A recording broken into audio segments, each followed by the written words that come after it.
জীবনে কিছু ধরনের মানুষের সাথে সম্পর্ক রাখা আপনার মানসিক সুস্থতা, আত্মমর্যাদা এবং সফলতা ক্ষতিগ্রস্ত করতে পারে। এখানে কিছু ধরনের মানুষ রয়েছে যাদের সাথে সম্পর্ক সীমিত বা সম্পূর্ণভাবে এড়িয়ে চলা উচিত। যারা সবসময় নেতিবাচক দৃষ্টিভঙ্গি রাখেন এবং আপনার আশাবাদকে নষ্ট করেন। তারা আপনার মনোবল ও ইতিবাচকতা হ্রাস করতে পারে, যা আপনার জীবনযাত্রার গুণগত মান কমাতে পারে।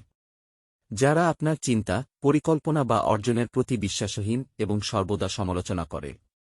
তাদের সমালোচনার কারণে আপনার আত্মবিশ্বাস কমে যেতে পারে এবং আপনার প্রেরণা হারাতে পারেন।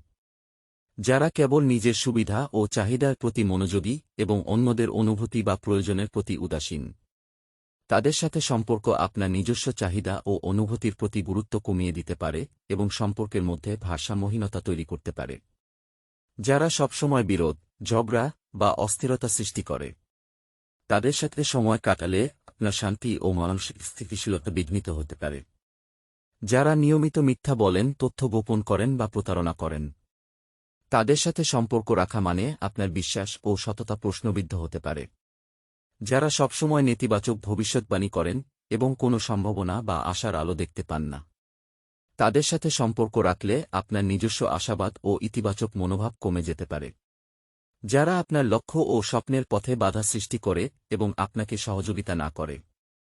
তাদের সাথে সম্পর্ক রাখা আপনার উন্নয়ন এবং সফলতার পথে বাধা সৃষ্টি করতে পারে। যারা আইনবিরুদ্ধ বা সামাজিকভাবে অগ্রহণযোগ্য আচরণ করে।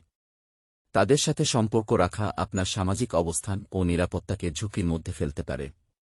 যারা আপনার মানসিক শান্তি নষ্ট করে, আপনাকে মানসিকভাবে নির্যাতন করে বা নিয়ন্ত্রণ করার চেষ্টা করে। মানসিক সুস্থতার ক্ষতি করতে পারে এবং আত্মবিশ্বাসে প্রভাব ফেলতে পারে। যারা আপনার জীবন বা লক্ষ্য সম্পর্কে কোনো স্পষ্ট উদ্দেশ্য বা সহায়তা প্রদান করে না। তাদের সাথে সময় কাটালে আপনি অযথা সময় ও শক্তি নষ্ট করতে পারেন। এই ধরনের মানুষদের এড়িয়ে চললে আপনি আপনার মানসিক শান্তি বজায় রাখতে পারেন এবং আপনার ব্যক্তিগত ও পেশাদার জীবনে সফল হতে পারেন। সম্পর্কের ক্ষেত্রে নিজেদের মঙ্গল ও সুস্থতা সর্বাধিক গুরুত্বপূর্ণ। ভিডিও দেখার জন্য অনেক ধন্যবাদ। প্লিজ ভিডিওতে লাইক দিন, কমেন্ট করুন, চ্যানেল সাবস্ক্রাইব করুন।